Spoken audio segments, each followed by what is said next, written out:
My name is Cassidy Vance. I am 24 years old. 3 days ago, my parents skipped my college graduation to attend the grand opening of my older brother's luxury fitness franchise. My mother texted me that walking across a stage was just an expensive piece of theatre. But yesterday, the CEO of a $30 billion cybersecurity firm wired $5 million into my account as a retainer for an artificial intelligence algorithm. I built on a mattress on the floor of my off-campus apartment. The total buyout is worth $10 million. Suddenly, after 4 years of radio silence, my mother found my phone number. "We need to talk," her text read. "Family meeting tonight. Emergency." I showed up to that dining room table in Austin, Texas, an hour ago. But I did not bring the checkbook they were expecting. I brought a matte black folder that holds the digital keys to their absolute financial and legal ruin. Before I tell you exactly what happened when I opened that folder and dropped it onto my father's polished mahogany table, please take a moment to like, subscribe, and drop your state and local time in the comments. I read every single one of them. Now let me take you back to Tuesday afternoon, the day the final thread holding the Vance family together didn't just snap, it evaporated. It's a brutal, humid Tuesday afternoon in May. The kind of central Texas heat that bounces off the asphalt and sticks to your skin like a second layer of clothes. I am standing on the turf of the Darrell K. Royal Texas Memorial Stadium at UT Austin, trapped inside a heavy black polyester graduation gown that acts like a greenhouse. Around me, 4,000 students are vibrating with electric energy. Families are pressing hard against the metal security barricades, waving neon signs, tinfoil balloons, and oversized cardboard cutouts of their kids' faces. The noise is a deafening, continuous wave of air horns and frantic cheering. In my right hand, I grip a leather-bound folder.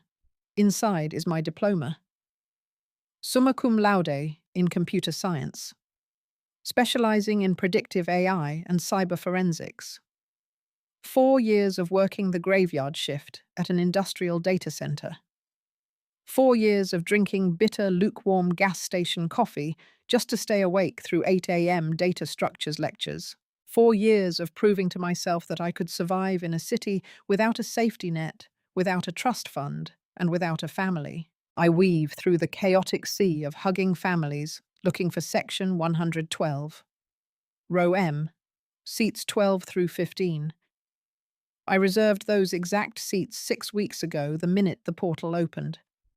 I hand-delivered the physical premium tickets to my mother Eleanor, my father Arthur, and my 29-year-old brother Garrett. I even paid $100 out of my own pocket for the VIP Longhorn lot parking pass, so my dad wouldn't complain about his bad hip on the long walk from the public garage. I finally reach row M. I stop. I stare down at the bleachers. Seats 12, 13, 14, and 15 are completely empty. A discarded, sweat-stained commencement program rests on seat 14, fluttering slightly in the sluggish breeze of a passing crowd. I don't cry. Not yet. When you spend your entire life as the invisible daughter, the scapegoat to a golden child brother, you learn how to swallow the initial sting before it reaches your throat.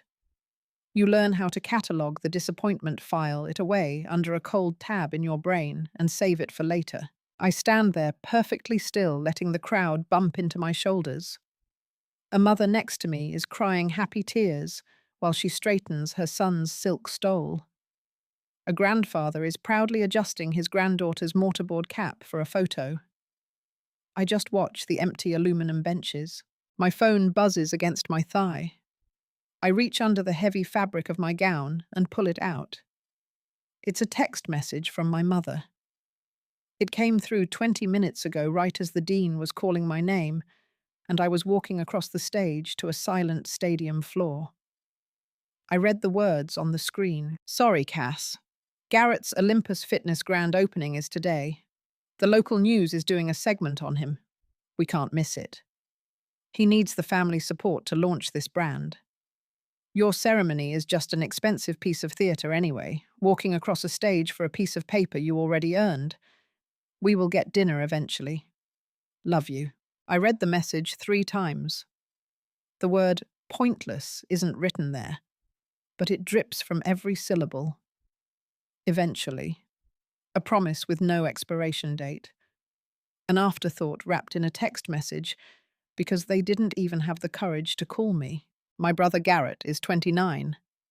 He has started and crashed 3 different business ventures since he barely scraped through high school. A luxury car detailing service, a crypto mining setup, and a high-end supplement line.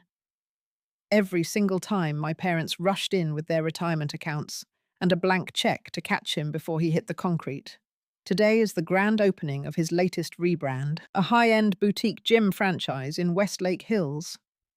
They chose a ribbon-cutting ceremony for a room full of treadmills over the culmination of my entire academic life. On the field loudspeakers, the valedictorian is giving a soaring speech about changing the world and breaking boundaries. But the words blur together into a low, static hum. I turn my back on section 112. I push my way through the crowd of joyful strangers, keeping my eyes fixed on the concrete exit. I avoid the roaming professional photographers and the parents holding up iPhones. I walk out of the stadium gates, past the bronze Longhorn statue, and straight into the glaring, unforgiving Texas sun. I open my phone and order a rideshare. The app says it'll be an 8-minute wait. I stand on the corner of the campus intersection while groups of laughing graduates pass by me heading toward reservations at expensive steakhouses downtown. A clean silver sedan pulls up to the curb. I open the back door and slide onto the worn fabric seat, the air conditioning hitting my face like a lifeline. The driver is an older man with kind, tired eyes peering at me through the rearview mirror. He sees the heavy black gown. He sees the leather diploma cover clutched so tightly to my chest that my knuckles are white. He sees the first tear finally spilling over my eyelashes. "Rough day, kiddo," he asks softly, his accent pure Texas warmth. I just nod, looking out the window. Family stuff. He nods back, understanding instantly. He doesn't press for details. He just turns the radio down to a low murmur and pulls into the Austin traffic. As the car merges onto I-35, heading toward the cheaper, faded complexes on the outskirts of the city, I let my head rest against the cool glass of the window. The manicured lawns of UT and the glittering downtown high-rise buildings blur into long streaks of grey and green.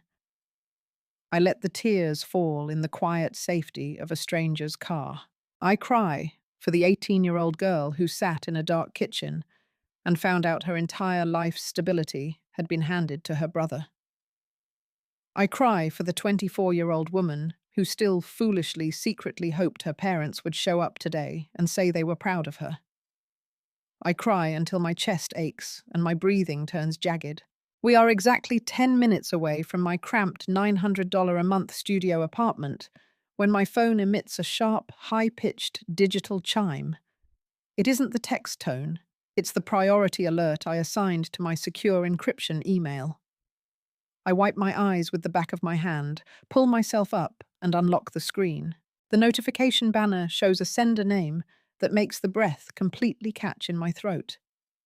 Victoria Sterling. Anyone who knows anything about global cybersecurity defense tech and data protection knows that name. Victoria Sterling is the founder and CEO of Sterling CyberShield, a $30 billion enterprise giant headquartered in Dallas. She is known in Silicon Valley and Wall Street as an absolute apex predator, a brilliant, ruthless strategist who systematically hunts down and destroys corporate inefficiency and digital fraud. I had sent her executive team a blind, cold proposal 3 weeks ago. It was a Hail Mary pitch detailing a proprietary predictive AI algorithm.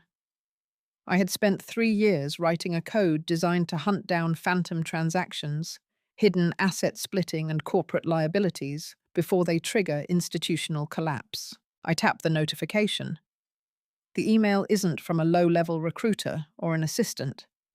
It is sent directly from Victoria's secure private corporate address. The subject line reads, RE Financial Forensic Anomaly Engine, urgent meeting. The body of the email is brief, sharp, and carries the weight of a woman whose time is valued at tens of thousands of dollars a minute. Ms. Vance. My senior data architecture team ran an isolated simulation on the partial code architecture you submitted. The predictive results are highly irregular and deeply disruptive. I need you in my Dallas executive office tomorrow morning at 9 a.m. sharp to prove this engine is fully functional. Bring the complete, unencrypted source code. My assistant has cleared your security protocol. Victoria Sterling. I stare at the glowing screen, my heart hammering a manic rhythm against my ribs. The tears on my cheeks dry instantly in the car's air conditioning. The grief that had been suffocating me just moments ago recedes, replaced by a sudden, freezing surge of pure adrenaline. My algorithm works. I knew it worked. But seeing it validated by a titan of the American tech empire shifts gravity itself. Somewhere across town, in a wealthy enclave of Austin, my parents are drinking expensive champagne under a white tent, celebrating Garrett's shiny new failure. They think I am just a quiet, broken girl with a useless degree heading back to a tiny apartment to look for an entry-level job. They have no idea what I built in the dark. They have no idea that the daughter they left, sitting alone in a stadium, has just been summoned to the 60th floor of a $30 billion empire. I close my eyes and take a deep, grounding breath. I am done, crying over empty seats. Tomorrow morning I go to war. The silver sedan idles outside my building, its exhaust pipe rattling a rhythm against the broken concrete of the curb. I step out into the fading Texas twilight, the heavy polyester of my graduation gown draped over my arm like a dead weight. I hand the driver a $10 cash tip, half of what I have left in my physical wallet, and offer him a tight, exhausted smile. He gives me another long, knowing look through the window, shifts into drive, and disappears into the Austin dusk, leaving me alone with the low hum of distant highway traffic. I walk up the open-air concrete stairwell of the complex, the rusted iron handrails flaking orange dust against my palms. My studio apartment is on the second floor, squeezed between a neighbor whose television constantly blares late-night infomercials and a stairwell that smells permanently of stale cigarette smoke and cheap vape juice. It is exactly 350 square feet. The carpet is thin, a generic commercial beige that has surrendered to decades of stains, and the single window looks out onto a gravel parking lot, where a broken street lamp flickers a spasmodic yellow light every few seconds. I unlock the deadbolt and push the door open. The interior is dead quiet, except for the high-pitched metallic hum of my refrigerator. There is no furniture here to mark a celebration, no bouquet of flowers, no congratulatory cards, no champagne chilling on the counter. A single mattress rests flat on the linoleum floor in the corner, covered in a faded grey comforter. Next to it sits my command center, a cheap particle board desk from IKEA, bowed slightly in the center under the physical weight of a high-performance custom PC tower. I assembled myself from salvaged second-hand parts. I toss the black graduation gown onto the mattress. It lands with a soft hiss, the cheap fabric crinkling into a messy pile. I don't look at it again. I strip off the stifling canvas dress shoes I bought at a thrift store for the ceremony and walk barefoot across the cold floor toward the desk. My hands are steady now, the trembling grief from the stadium entirely gone, replaced by the cold, calculated focus that always takes over my brain when I'm staring down a complex problem. I wake my computer from its sleep cycle. The 3 monitors flare to life, instantly casting a harsh, pale blue glow across the blank white walls of the room. I open my secure email terminal first, my eyes tracking back to the digital letter from Victoria Sterling. Every word is a heavy anchor, anchoring me to reality. Bring the complete, unencrypted source code. I open my local development environment and look at the repository. The project is titled Aegis-Phi 1.0. It represents 3,000 hours of pure, unadulterated isolation. While my classmates were floating down the San Marcos River on inner tubes getting drunk on Friday nights, or networking at Greek life mixers, I was sitting in this exact chair illuminated by this exact blue light, listening to the hum of the cooling fans, while I forced thousands of lines of Python and C++ to bend to my will. Suddenly, my phone buzzes against the wood of the desk. The screen lights up with a social media notification. It is a push alert from Instagram. Chloe_Vance is live. Chloe is my brother Garrett's wife, a former third runner-up in a Miss Texas regional pageant who views the entire world through a ring light and an iPhone screen. Against my better judgment, my finger hovers over the screen and taps the notification. The app opens, and a wall of bright, loud noise erupts from the tiny speaker. The live broadcast is crystal clear shot in high-definition stability from a top-of-the-line smartphone. The setting is Westlake Hills, the wealthiest enclave in Austin, where the hills overlook the river and the homes cost more than I will earn in a lifetime. Garrett's new boutique franchise, Olympus Fitness, looks less like a gym and more like a high-end European nightclub. They have rented a massive white peaked tent that covers the entire asphalt parking lot. String lights drape across the canvas roof like artificial constellations, casting a warm golden glow over a crowd of wealthy tanned influencers, local minor celebrities and corporate donors.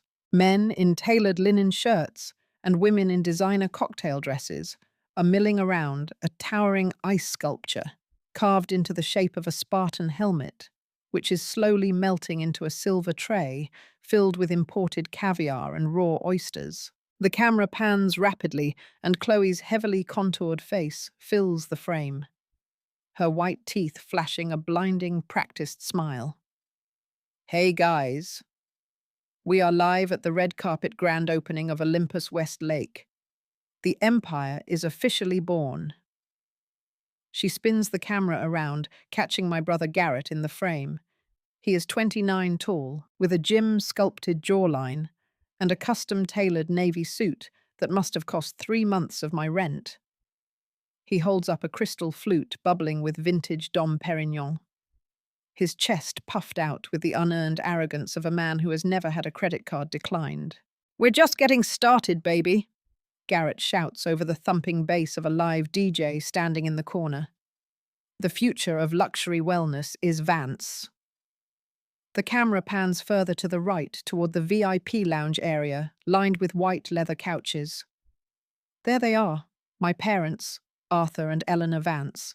My mother is wearing a designer silk wrap dress I recognize from a luxury boutique downtown. Her hair perfectly blown out, a massive diamond piece catching the light on her neck. She has a glass of champagne in one hand, her face flushed with a bright, euphoric happiness I haven't seen on her in a decade. My father Arthur stands beside her, his arms crossed over his chest, his posture radiating a profound paternal pride, as he watches Garrett give a quote to a local news reporter holding a microphone with a CBS affiliate logo on it. They look like the quintessential American dream, the proud patriarch, the supportive mother, the successful entrepreneur's son. But as I stare at the screen, my eyes drop below the golden lighting and the polished smiles. I look past the white leather couches and the ice sculpture, focusing instead on the background of the shot. The camera catches the interior of the actual facility through the floor-to-ceiling glass windows. The gym floor is packed edge to edge with rows of brand-new ultra-premium commercial treadmills, smart strength machines, and custom-molded free weights. Every single station is loaded with digital displays and biometric sensors. I pull up a secondary monitor on my desk, my fingers flying across the keyboard to open a public commercial real estate registry and equipment wholesale index. I run a quick mental calculation based on the square footage of that Westlake location and the market cost of that specific tier of Italian-imported fitness technology.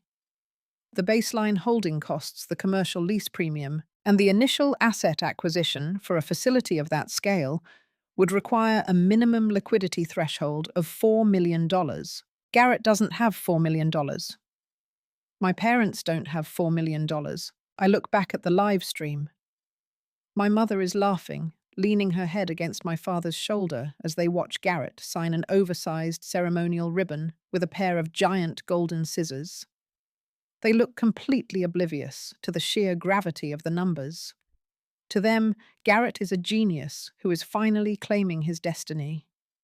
To me, looking through the cold lens of data analytics, that entire pavilion looks like a beautifully constructed financial sinkhole built on a foundation of sand, throwing a $250,000 party right on the jagged edge of a cliff. I reach down and flip my phone screen face down on the desk, cutting off the audio mid-laugh. The room plunges back into a heavy clinical silence. The hollow, burning ache that had occupied my chest all afternoon is completely gone, now replaced by a cold, steady metabolic freeze. I turn back to my monitors and begin running the final automated stress tests on Aegis V 1.0. I need the mathematical architecture to be absolutely airtight before the sun rises. The automated test sequences run in the background, a steady cascade of green text scrolling down my left monitor like a digital waterfall. I lean back in my cheap office chair, the plastic wheels creaking against the linoleum, and let my mind drift back to the night my childhood officially ended. It was a sweltering Sunday evening in August, exactly 6 years ago, right before the start of my freshman year of college. I was 18 years old. I had spent the entire Texas summer working grueling 80-hour weeks, pulling double shifts at a greasy diner near the highway, and a second job tagging inventory at a suburban retail warehouse. My skin had smelled permanently of old fryer oil and industrial cardboard. I had saved every single dollar, every crumpled $5 tip, into a hidden envelope under my mattress, intending to use it for textbooks, software licenses, and a laptop that wouldn't crash when compiling basic code. That evening, I walked into my father's home office to look for the financial aid verification packet my mother had promised to sign and mail to the university. The room was dark, smelled of my father's expensive pipe tobacco and old leather books. As I searched the surface of his heavy mahogany desk, my hand brushed against a physical bank ledger left open next to the keyboard. I stopped. The header on the document read, "The Cassidy Vance Irrevocable Trust and Educational Savings Account." It was the joint college fund my grandparents had established for me the day I was born.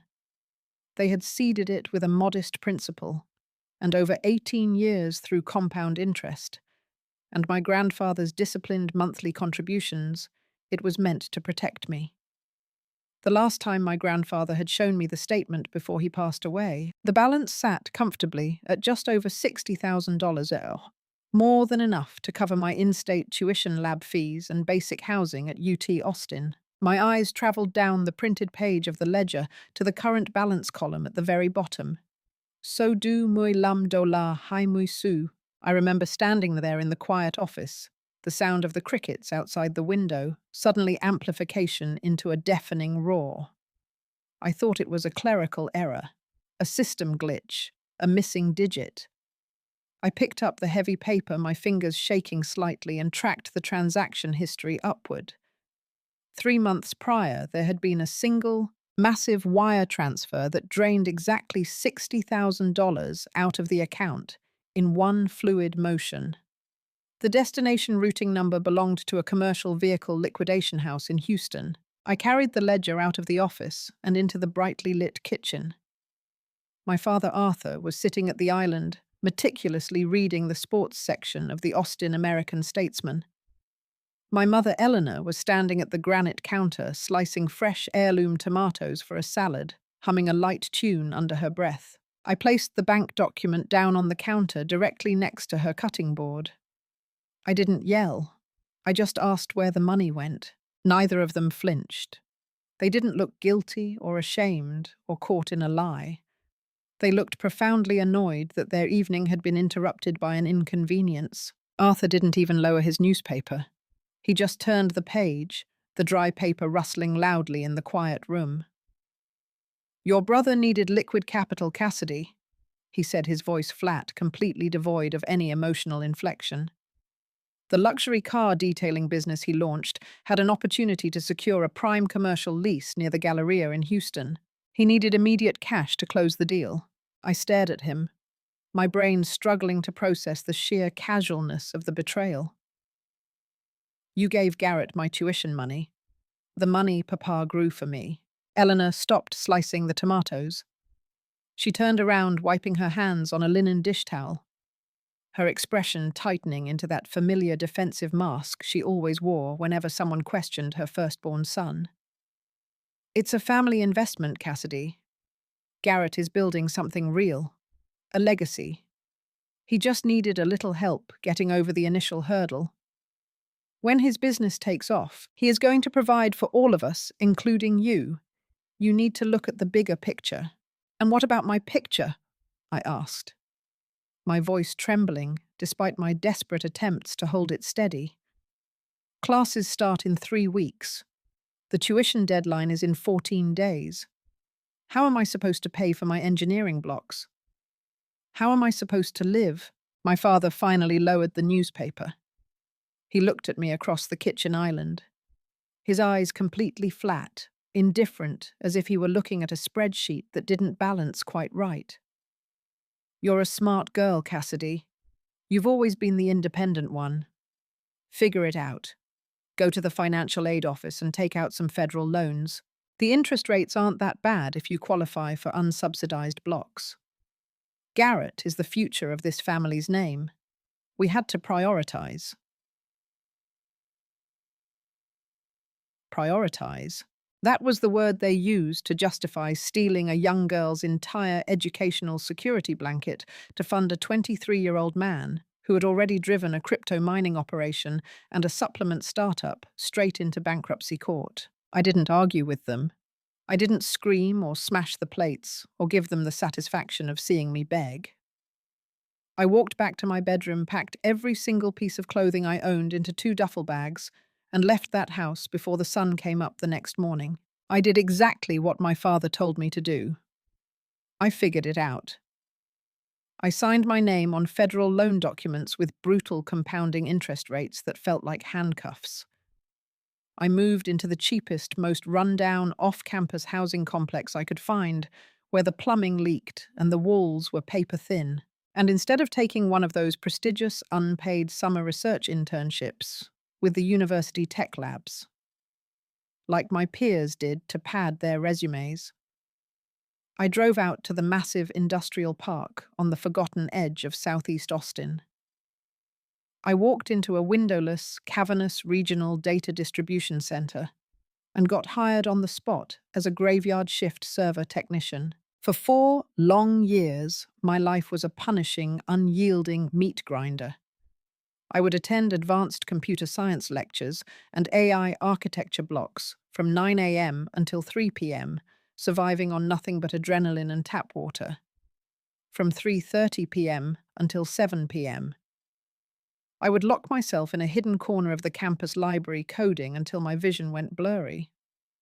Then at 8 p.m., I would pull on a high-visibility yellow vest and steel-toed boots, drive to the data center, and spend the next 8 hours swapping fried hard drives, tracking network bottlenecks, and monitoring server temperatures in a freezing, deafening concrete warehouse until 4 a.m. While my UT classmates were attending fraternity formals, drinking craft beer on Rainy Street, or studying abroad in Barcelona, I was standing on a concrete floor surrounded by the deafening scream of 10,000 cooling fans, holding a diagnostic scanner in my hand. But that concrete floor became my laboratory. It was there amidst the raw, unpolished mechanics of corporate data infrastructure that I began to see the truth of how the modern financial world actually bleeds money. I started noticing things that the elite analysts sitting in their air-conditioned high-rise corporate offices in New York and Silicon Valley completely missed. I saw the massive, hidden systemic friction points. I watched how multi-million-dollar tech firms would report perfect data integrity on paper, while their actual physical server usage and bandwidth allocations showed massive unexplainable gaps.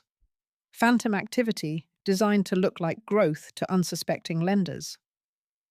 The legacy software used by the big banks relied entirely on historical data. They looked at what happened yesterday to prevent a crisis today. My brain worked differently. Where others saw isolated network errors, I saw a living, breathing, connected organism. I saw patterns in the discrepancies.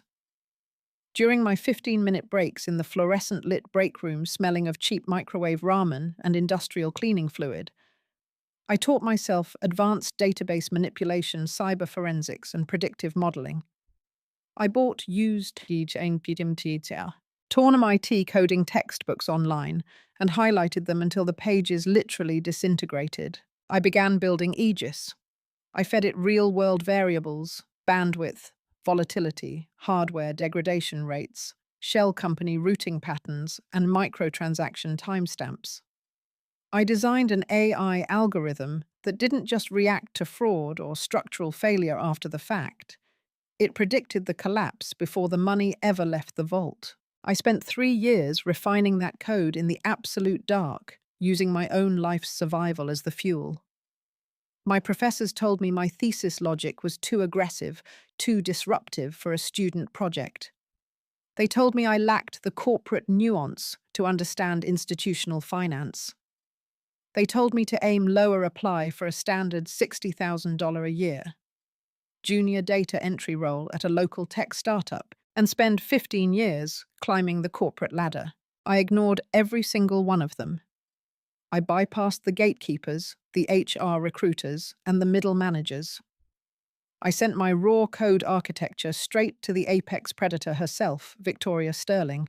And now, looking at my monitors as the final test suite completes, with a zero-error confirmation, I realize the long night is finally over. The clock on my desk reads 3:45 a.m. I shut down the monitors, plunging the studio back into darkness. Tomorrow morning, I don't just leave this apartment. I leave this entire life behind. The drive from Austin to Dallas, along Interstate 35, is a grueling 3-hour stretch of concrete flat horizon and billboards advertising massive gas stations and megachurches. I am driving a battered 2012 black Honda Civic with a dented passenger door and an air conditioner that rattles like a tin can full of rocks. I am wearing a charcoal grey blazer I bought for $12 at a Goodwill thrift store in South Austin, which I spent 3 hours tailoring myself with a needle and thread until the shoulders fit like armor. My custom-built laptop is tucked securely inside a cheap, unbranded black leather tote bag resting on the passenger seat. The Dallas skyline rises out of the Texas morning haze like a jagged monolith of glass and polished chromium. At exactly 8:30 a.m. jam, I pull into the underground parking garage of the Sterling CyberShield headquarters. The building is an imposing 60-story architectural marvel that dominates the central business district. There are no flashy neon signs, no rented tents, and no gimmicks here. This is true corporate power. Quiet, impenetrable, and blindingly wealthy. I step out of my car, the heavy, damp heat of North Texas hitting me instantly, and walk toward the glass elevator banks. The lobby is the size of a cathedral, paneled in dark, brushed titanium and polished black slate that mirrors the high-intensity LED lighting above. Security is absolute. The reception desk is a massive block of white marble, backed by 4 guards wearing sharp black suits and discreet earpieces. I approach the desk and state my name. The guard doesn't look up immediately. He types my name into a sleek, recessed terminal. Within 2 seconds, his posture changes. He sits up straighter, his eyes scanning my cheap blazer and worn tote bag with a mixture of confusion and sudden professional alertness. He takes my physical Texas identification card, runs it through a federal biometric scanner, and hands me a heavy, metal-rimmed temporary security badge embedded with an encrypted RFID microchip. Elevator Bank C, Ms. Vance. The guard says, his voice crisp and official. The badge will automatically program the car for the executive floor. Do not remove it from your lapel. I pin the badge to my blazer and walk toward the designated elevator bay. There are no buttons inside the car, no numbers to press, no panel to manipulate. I step through the brushed metal doors, and the optical sensor above scans my microchip. The doors glide shut with a pressurized hiss, and my stomach drops as the elevator launches upward with terrifying, silent speed. The digital display above the door begins to blur past the numbers 45, 50, 55, 60. The elevator stops with a subtle declaration of hydraulic precision. The doors part to reveal the executive reception suite of a Sterling cyber shield. The air up here is entirely different. It is stripped of humidity, chilled to an exact 68 degrees, and smells faintly of ozone and expensive artisanal espresso. The reception desk is a curved sliver of frosted glass. Sitting behind it is Julian, the executive assistant who had called me the night before. He is a young man in his late 20s, wearing a perfectly fitted charcoal suit and a tie silk-screened with a subtle geometric pattern. He doesn't offer a warm smile or a conventional greeting. He gives me a slow, calculated nod, his analytical eyes taking in my thrifted blazer, my bare wrists devoid of luxury watches, and the cheap tote bag clutched in my right hand.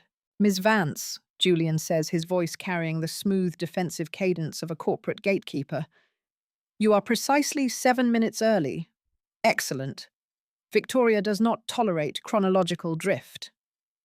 "I don't believe in keeping opportunity waiting," I reply, keeping my vocal tone perfectly flat, projecting an unyielding baseline of confidence. Julian taps a command into his tablet, and a set of heavy frosted glass double doors behind him softly clicks unlocked. "Follow me, please. The evaluation committee is already assembling in the primary boardroom." I follow him down a wide, silent hallway, lined with original abstract oil paintings and floor-to-ceiling windows that offer a dizzying, godlike view of the sprawling Dallas-Fort Worth metroplex below. The sheer height is enough to make a normal person dizzy, but I keep my eyes locked straight ahead, my shoes clicking a steady, rhythmic cadence against the polished stone floor. I am not intimidated by the glass or the steel. I am the woman who spent 4 years surviving on concrete warehouse floors. I am here to claim what is mine. Julian pushes open a pair of massive, heavy oak double doors at the end of the corridor and gestures for me to step inside. The primary executive boardroom is vast, designed to look like a high-tech war room. A 20-foot-long conference table, carved from a single unbroken slab of dark African walnut, dominates the center of the space. Integrated directly into the wood are recessed touchscreens, biometric interfaces, and holographic projection hubs. Sitting at the far end of the walnut table is Victoria Sterling. She looks exactly like her reputation, a sharp, diamond-cut executive in her late 50s, with a precision-cut silver bob that doesn't have a single hair out of place. She is wearing a structured charcoal grey power suit with sharp shoulder pads, her fingers lightly tapping against a secure digital tablet. She doesn't look up when I enter. She finishes reading a line of text, executes a swift swipe across the glass, and then sets the device face down with a controlled, deliberate click. To her right sits a man in his mid-40s with a receding hairline and a face contorted into a permanent sneer of academic and corporate superiority. This is Preston, the Chief Information Security Officer, CISO, of Sterling Cyber Shield. He is wearing a tailored navy suit with a bright red pocket square, and his arms are already tightly crossed over his chest, the classic defensive posture of a middle manager who smells a threat to his kingdom. "Sit, Ms. Vance," Victoria says. Her voice is a low, commanding alto that carries absolutely no unnecessary warmth or social pleasantry. I pull out a heavy black leather executive chair directly opposite her at the other end of the long table and sit down. I place my cheap tote bag on the floor by my feet, pull out my custom-built laptop and rest it flat on the walnut surface. I don't fidget. I don't adjust my collar. And I don't look down. I look directly across the 20 feet of expensive wood and lock my eyes onto the CEO of a $30 billion empire. Victoria studies me for 5 long, heavy seconds. She is systematically dissecting my posture, my clothing, my age, and my absolute lack of corporate pedigree. I am 24 years old, sitting in a seat usually reserved for seasoned tech VPs and international defense contractors. But I don't blink. I hold her gaze until a tiny, almost imperceptible shift occurs in her eyes, a fraction of a millimeter of professional respect. You are significantly younger than your code proposal suggested. Victoria states, her tone neutral. Data doesn't have an age, Ms. Sterling. I reply, my voice echoing clearly through the acoustic insulation of the room. The mathematics of a security breach look exactly the same, whether they are compiled by a veteran or written in a student apartment. Preston scoffs loudly from the side of the table, leaning forward and resting his elbows on the wood. Let's be entirely real here, kid. My lead developers and systemic architects spent the night reviewing the partial code snippet you submitted through our blind portal. They told me it was either an elaborate, well-staged academic fabrication or the most advanced predictive transaction routing logic they have seen in a decade. Given your lack of any verifiable employment history at a major firm, I'm heavily inclining toward fabrication. It is not a fabrication, Preston, I say, intentionally omitting his title to knock him off balance. And if your department had been looking forward instead of reviewing historical data logs from last year, you wouldn't need a 24-year-old to show you where your system is bleeding. Preston's face flushes a dark, angry red, but before he can snap back, Victoria raises a single, elegant hand, silencing him instantly without even looking in his direction. We will determine the validity of your architecture shortly, Victoria says, reaching into a leather portfolio resting beside her. She pulls out a thick stack of legal documents printed on heavy, high-grade bond paper and slides them across the long walnut table. The papers glide smoothly across the polished wood, coming to a dead stop directly in front of my laptop. Before you open your machine or connect to our local displays, we establish the rules of engagement. Victoria states, her eyes locking onto mine like twin lasers. That is a non-disclosure intellectual property containment and exclusive negotiation agreement. It stipulates that anything you reveal, demonstrate, or execute in this room today becomes classified corporate knowledge under the Sterling umbrella. If your algorithm works, and I choose to acquire it, this document legally binds you to an exclusive 72-hour negotiation window with this firm. If it fails, you walk out of here. Your access credentials are vaporized, and you never speak of this meeting again. Read it, sign it, or leave. I look down at the document. The legal jargon is dense, printed in sharp, uncompromising black ink. This is the ultimate threshold. The moment I sign this, my 3 years of isolated labor are no longer solely mine. They are bound to the machinery of a global corporate predator. But this is exactly the door I came to kick open. This is my exit ticket from the warehouse floor. I reach into my pocket, pull out a cheap plastic blue ballpoint pen, and flip straight to the signature page. I don't hesitate for a single second. I sign my name in sharp, clean strokes. Cassidy Vance. I slide the heavy stack of documents back across the 20 feet of walnut. Victoria picks it up, verifies the signature, and hands it to Julian, who slips it into a secure digital safe behind her. The pleasantries are officially concluded, Ms. Vance, Victoria says, leaning back in her leather chair. Show me the architecture. Prove to me that you haven't wasted my morning. I open the lid of my custom-built laptop.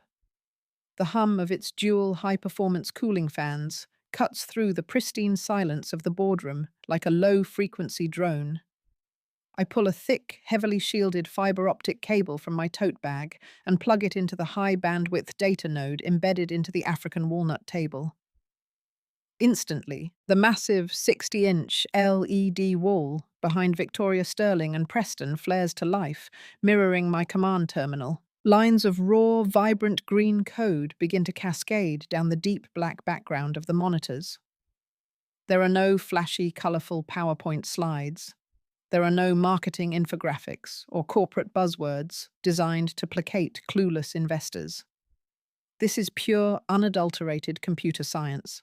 Traditional security platforms and financial auditing software rely entirely on post-incident forensic reporting. I begin my voice projecting with a steady, unyielding confidence that fills the vast boardroom. They tell you where your data was breached or where your capital was stolen yesterday. They react to the smoking crater left behind by a hacker or a white-collar criminal. My engine, Aegis, is preventative. It utilizes a continuous neural network designed to ingest real-time systemic microvariables. I tap a key and the terminal switches to a live visualization module. A massive digital map of the United States populates the screen overlaid with tens of thousands of pulsing, intersecting crimson and cobalt data streams representing national corporate credit transactions, wire transfers, and infrastructure allocations. I programmed Aegis to cross-reference data integrity with physical constraints. I explain zooming the digital map into the Texas business triangle.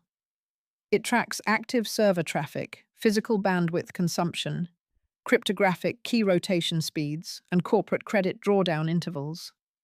It compares what a company claims it is doing on paper with the physical laws of digital infrastructure. Preston leans forward, his sneer deepening as he taps his own tablet. We have the most expensive commercial AI firewalls in the world, guarding our B2B financial pipelines, Ms. Vance. Our system currently flags our mid-tier commercial credit lines as 100% stable. What makes your student project any more qualified than a $100 million bed institutional security array? Because your expensive array is blind to human manipulation, Preston. I counter, looking him dead in the eye. Your software checks if the digital signature matches and if the paperwork has the right check marks. My engine checks if the data itself is physically possible. For example, if a firm claims a high-volume data migration event to justify drawing down a $1 million technical expansion credit, your system approves it. Aegis cross-references the regional power grid logs and the actual heat sink dissipation rates of the target data center. If the servers didn't draw the electricity required to move that data, my engine flags it as a phantom transaction. Victoria Sterling watches the screen intently. Her eyes reflect the green glow of the scrolling architecture, tracking the complex algorithms with the speed of a seasoned mathematical strategist. The skepticism that had defined her posture when I walked in is slowly being replaced by a highly focused predatory curiosity. Can you scale this architecture to handle a global enterprise portfolio? Victoria asks, her voice cutting through Preston's building defensive anger. I can scale it globally within 48 hours. I answer, leaning forward and resting my palms flat on the walnut table. But I didn't drive 3 hours from Austin to Dallas just to run a hypothetical simulation on public test data for you. If you want to see exactly what this engine is capable of, I need access to live variables. I need you to grant me access to your active regional bridge loan and corporate credit portfolio. Let me run a live stress test on your real-world business-to-business clients. We will see which of your trusted corporate partners is hiding a massive systemic fraud right now. Biton. The silence that follows my demand is absolute. Preston gasps, slamming his hand flat against the table. That is a catastrophic violation of compliance protocol. We cannot hand a live sandboxed encryption key to an unverified civilian Victoria. This is absurd. Victoria doesn't look at Preston. She doesn't blink. She keeps her gaze locked onto mine, searching my face for even a single shred of hesitation, bluffing, or youthful fear. She finds absolutely nothing but cold, clinical certainty. A slow, calculated, lethal smile spreads across Victoria's face. She reaches out and presses a silver intercom button built into the walnut slab. "Julian, get the hardware vault on the line. Bring me a sandboxed restricted read access key for our Tier 2 regional commercial financing portfolio. Now." 5 minutes later, the heavy oak doors click open. Julian steps into the room holding a sleek, brushed titanium case.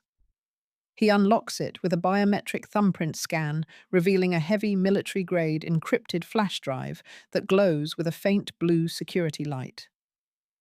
This is the master access key to the financial data veins of Sterling Cybershield's regional B2B lending portfolio. Preston stands up, his face pale with frustration, his hands trembling slightly as he watches Julian place the drive onto the table.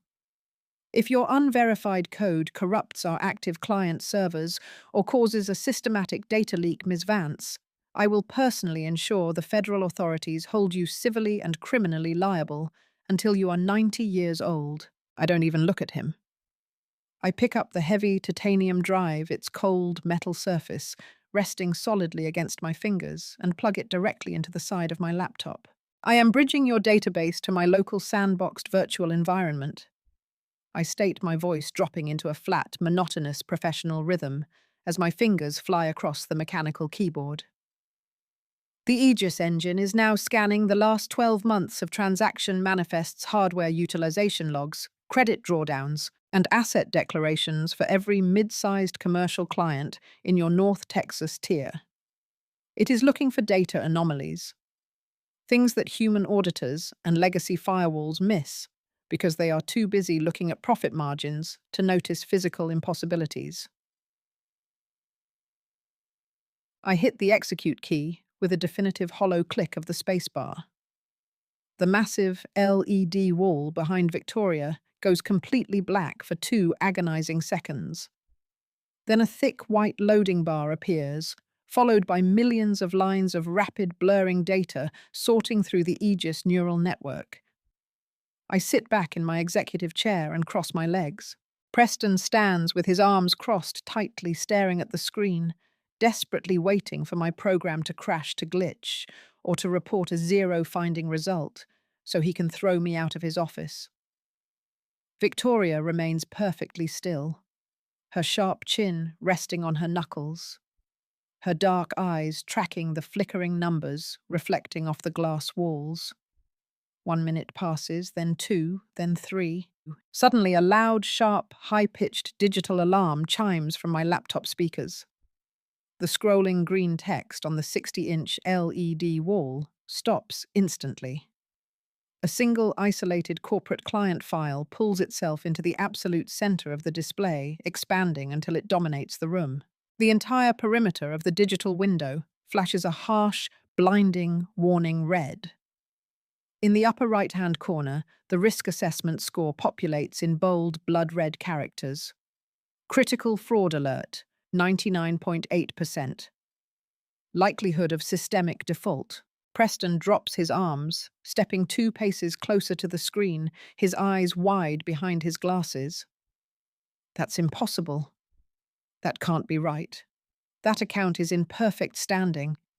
They just drew down an additional $3.5 million in structural expansion credit from our Dallas branch last Thursday." I lean forward, my fingers moving deliberately across the trackpad to expand the specific data tree of the flagged corporation. The parent company name populates across the top of the monitor in bold, clean white letters. Olympus Fitness Group, LLC. The air completely leaves my lungs in a sudden, invisible rush. My heart stops for a single terrifying beat before resuming a heavy thumping rhythm against my ribs. Olympus Fitness Group, the high-end luxury gym franchise in Westlake Hills. The empire my brother Garrett had bragged about on his live stream last night. The business my parents had drained my grandfather's legacy and my entire college savings fund to finance. The reason they left my graduation seats empty I feel a cold sweat attempt to form at the base of my neck, but I violently force my internal systems into lockdown. I keep my face completely frozen in an expression of clinical detachment. I cannot let Victoria or Preston see the deeply personal, agonizing connection linking my bloodline to this digital crime scene. I force my hands to remain perfectly steady on the keys. Explain exactly what we are looking at, Ms. Vance. Victoria demands, her voice cracking through the sudden tension in the room like a physical whip. I swallow the massive lump forming in my throat, clear my voice, and look directly at the raw, cascading data points that are about to destroy my family. Your trusted client is running a phantom asset fabrication scheme. I state, my voice sounding distant, cold, and entirely clinical. They are utilizing your premium cybersecurity B2B credit facility to finance the acquisition and storage of non-existent high-tech infrastructure. Break down the mechanics, Ms. Vance. Victoria Sterling commands, her voice dangerously quiet. She doesn't lean back in her chair anymore. She sits on the edge of it, her hands clasped tightly together on the walnut table. The diamond necklace at her throat catches the sharp glare of the overhead LED panels as she fixes her predatory gaze entirely on my face. I want to hear the exact architectural logic behind that 99% risk score. I take a slow, deep breath, forcing the phantom image of my mother's smiling face from last night's live stream to dissolve into the dark recesses of my mind. I am no longer Cassidy Vance, the abandoned daughter sitting in an empty stadium row. I am the creator of Aegis. I am the executioner. Olympus Fitness Group has secured a massive $5 million rolling commercial credit facility through your regional Dallas branch. I begin, my voice flat, clear, and perfectly detached. According to the corporate loan applications they submitted to your underwriting department 3 months ago, that capital was strictly earmarked for the acquisition, delivery, and integration of specialized medical-grade biometric strength equipment and European smart treadmills. They submitted physical invoices, hardware manifests, and clean bills of lading from an industrial manufacturing supplier based out of a commercial hub in Houston. I tap a command, and the left side of the massive LED wall splits open to show the digital scans of those official bank documents. Every page bears my brother Garrett's bold, arrogant signature as managing director, alongside my father Arthur's name listed as primary financial guarantor. On paper, your traditional auditing software verified the transaction routing. I continue, my fingers executing a rapid sequence of keystrokes. The money left Sterling CyberShield's commercial credit vault and was wired directly to the manufacturing supplier's corporate account in Houston. The receipts were logged, the compliance boxes were checked, and Preston's firewall marked the entire account as perfectly green. But look at what happens when Aegis cross-references the physical layer of the data infrastructure. I flip the display to my custom-built forensic map. A complex web of network routing nodes populates the screen, tracing the digital footprint of that Houston manufacturing supplier. My engine didn't just look at the bank receipts, I explain, pointing to a clustered series of crimson warning indicators blinking at the bottom of the layout. Aegis tracked the physical IP addresses and server MAC headers used to generate those digital invoices. The manufacturing supplier in Houston doesn't exist. The corporate website they use is hosted on a cheap, unverified virtual private server renting bandwidth out of a residential basement in small-town Ohio. More importantly, I pulled the active commercial freight manifests from the Texas Department of Transportation database for the past 90 days. I zoom into the highway toll tag registries spanning between Houston and the West Lake Hills facility in Austin. To move $4 million worth of heavy commercial-grade steel fitness equipment, you require a minimum of 12 fully loaded 18-wheeler freight trucks. I state, looking directly at Victoria.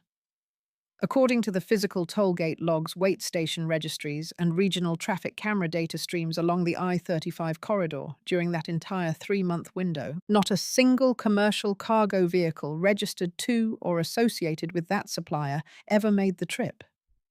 The equipment currently sitting on the floor of that luxury Westlake Hills gym isn't premium Italian smart tech.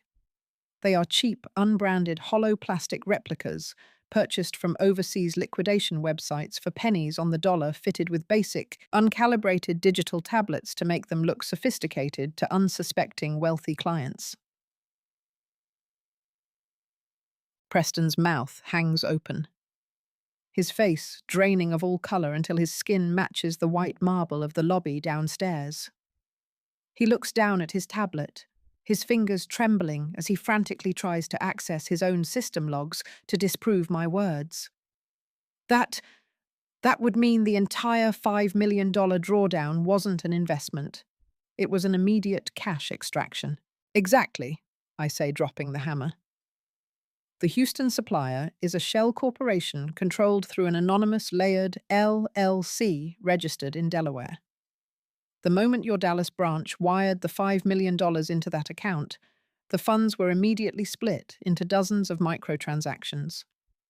Over the last 72 hours, 80% of that capital has been diverted to pay off predatory high-interest bridge loans from Garrett Vance's previous failed crypto and luxury detailing ventures, while the remaining 20% was used to fund that red carpet grand opening party they threw in Westlake Hills last night.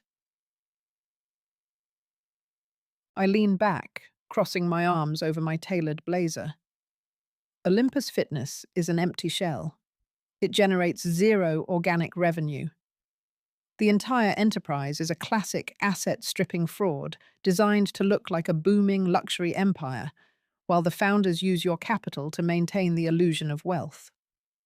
And because your security software only looks at historical paper trails, they were going to walk away completely clean until the loan defaulted 6 months from now. The silence inside the executive boardroom becomes heavy, suffocating, and absolute. The only sound left in the room is the steady, quiet purr of my laptop's cooling fans. Preston collapses back into his leather chair, his hands dropping limply to his sides, his eyes staring blankly at the massive blood-red fraud alert dominating the wall.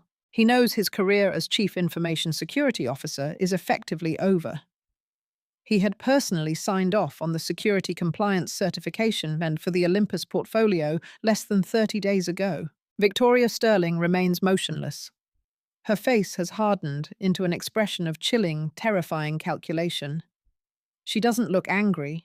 She looks like a grandmaster who has just realized her opponent has her in an unbreakable checkmate, and she is already calculating her next 3 moves to survive the damage. Slowly, she turns her head away from the LED display and looks across the walnut table, her dark eyes pinning me to my seat. "You knew?" Victoria says, her voice dropping into a razor-sharp whisper that makes the hairs on the back of my arms stand up. She doesn't state it as a question. It is an accusation. "You didn't find this anomaly by accident during a random 5-minute scan, Ms. Vance.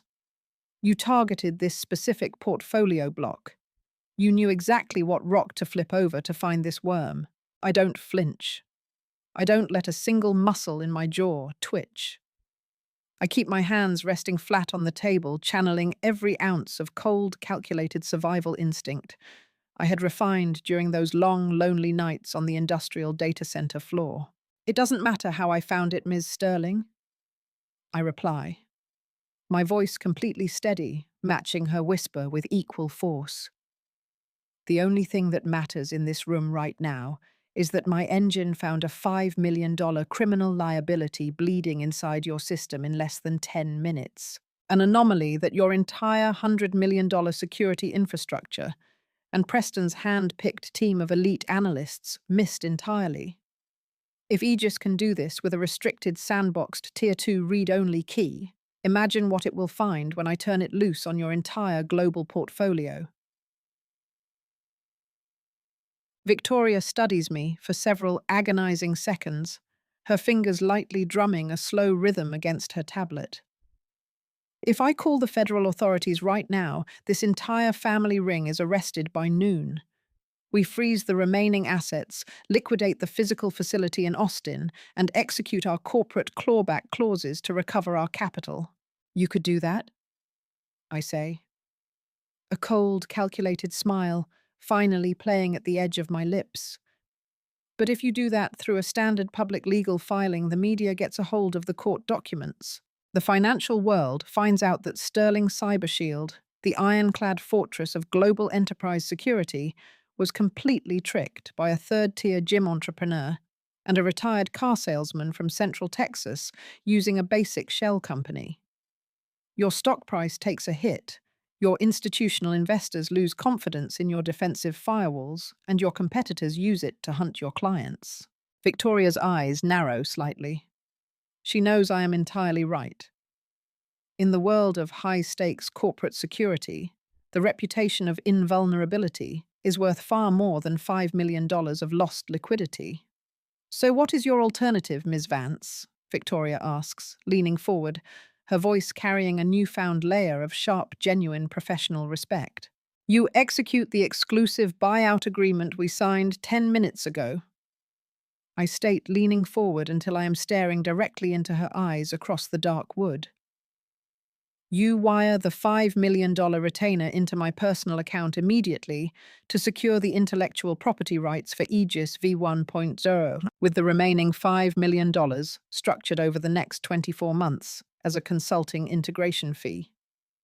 In exchange, I deploy my engine into your primary mainframe tonight.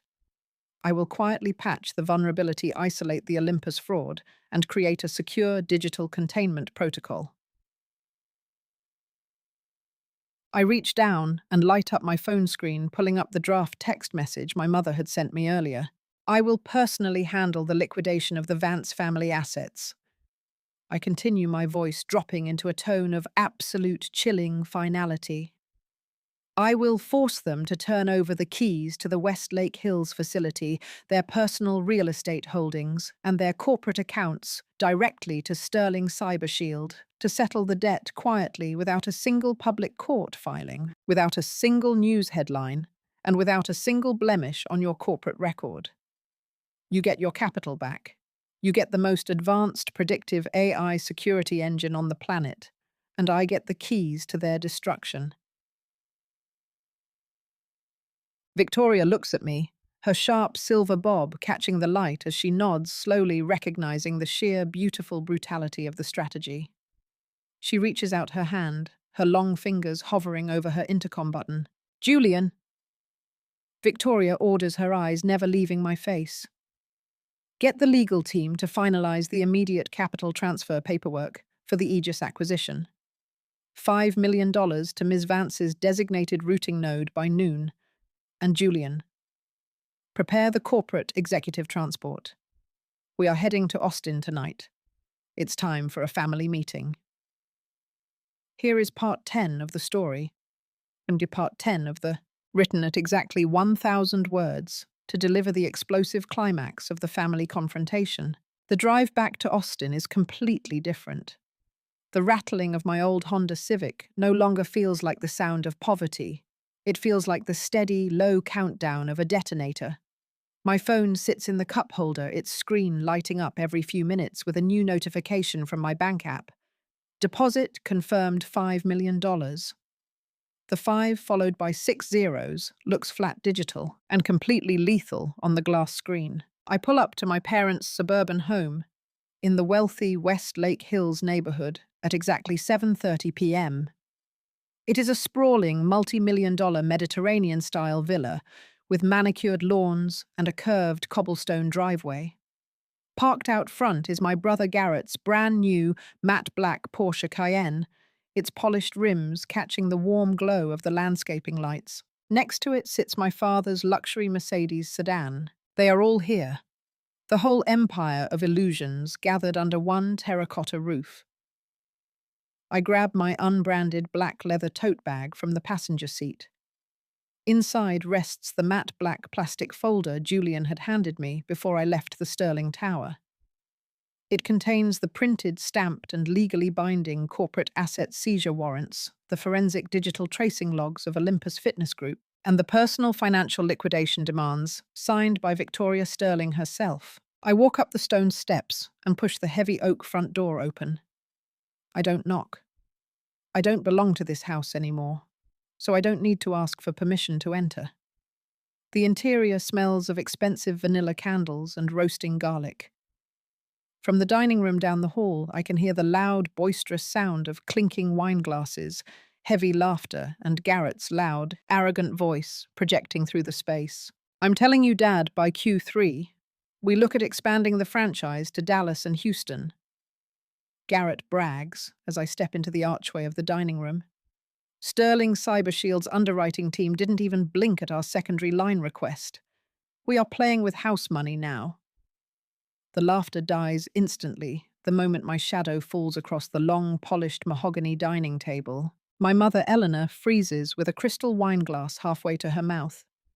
She is still wearing her designer silk wrap dress, from the grand opening her diamond necklace glittering under the crystal chandelier. My father, Arthur, sits at the head of the table, a carving knife in his hand, looking up at me with an immediate expression of deep paternal irritation. Garrett is leaning back in his chair, his custom suit jacket draped over the back. His arm wrapped around his wife Chloe, who is busy editing a photo on her glowing phone.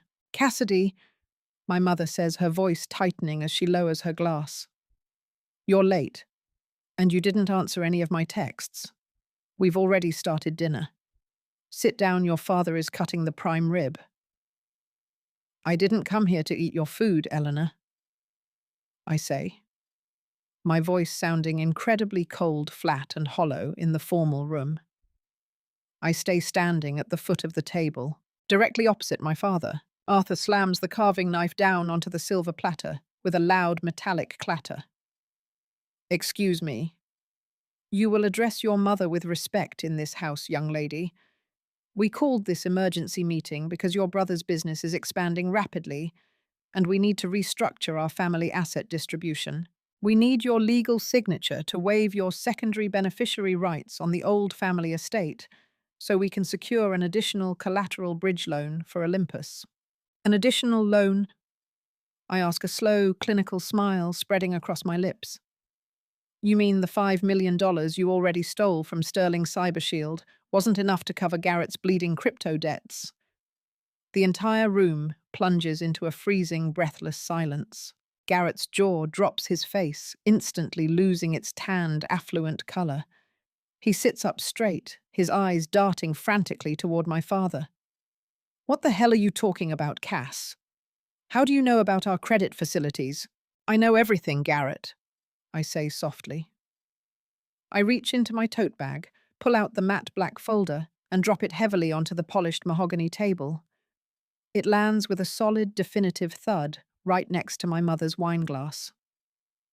I know the Houston manufacturing supplier you used to clear those equipment invoices is a fake domain hosted in an Ohio basement. I know the luxury treadmills on your gym floor are cheap plastic replicas from an overseas liquidation site. And I know you split the $5 million into 20 separate microtransactions to pay off your personal credit cards and fund your little red carpet party last night. My mother stands up so fast, her chair screeches against the hardwood floor. Cassidy, stop this jealousy immediately. Your brother is a successful entrepreneur. How dare you come into this house and accuse him of— Shut up, Eleanor! I snap, my voice cracking through the room like a gunshot. She recoils, her mouth hanging open in absolute shock. My father's face turns a dark, dangerous shade of purple. He stands up, leaning his heavy hands on the table, glaring at me with pure hatred. You ungrateful little bitch. You think because you finally got a useless tech degree you can walk into my house and threaten this family. I am the guarantor of that loan. My corporate lawyers reviewed every line of that contract. You don't know anything. Your lawyers reviewed a paper trail, Arthur, I say, leaning forward, matching his glare with eyes that have been hardened by 4 years of midnight warehouse labor. But your daughter built the artificial intelligence engine that monitors the entire database of that $30 billion empire. I sat in the executive boardroom on the 60th floor of the Sterling Tower 4 hours ago. I ran a deep forensic scan on your entire fraudulent operation right in front of Victoria Sterling. I tapped the black folder with my index finger.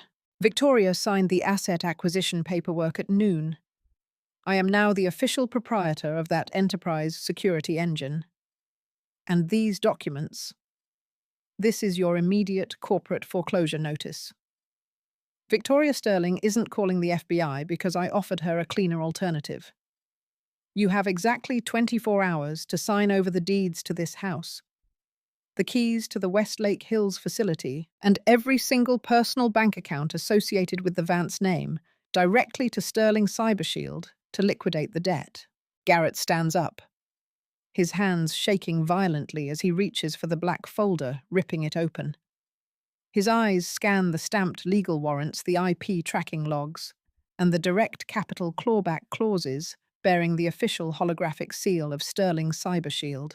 "Dad," Garrett whispers, his voice cracking, turning into the sound of a terrified, pathetic child as the paper rattles in his trembling fingers. "Dad, it's real. It's all here. The accounts are already frozen. My corporate card just declined 5 minutes ago. I thought it was a system error." My father looks at the papers, the arrogance entirely draining from his face, replaced by a sudden grey, suffocating realization of absolute ruin. He looks up at me, his mouth opening and closing like a fish gasping for air. My mother collapses back into her chair, her hand flying to her diamond necklace, her eyes wide with terror as she looks at the daughter she had dismissed as an afterthought just 3 days ago. "Cassidy, please, we are your family. We did what we had to do for your brother. You can't do this to us. Where are we supposed to go?" I pick up my leather tote bag and sling it over my shoulder. I look at the empty seats around the table, remembering the empty aluminum benches at the stadium where I sat alone in the Texas heat while they drank champagne. "You told me to figure it out, Arthur," I say, my voice dropping into a whisper of absolute finality as I turn my back on them and walk toward the front door. So I did. "Have your bags packed by tomorrow morning. My moving trucks arrive at 8.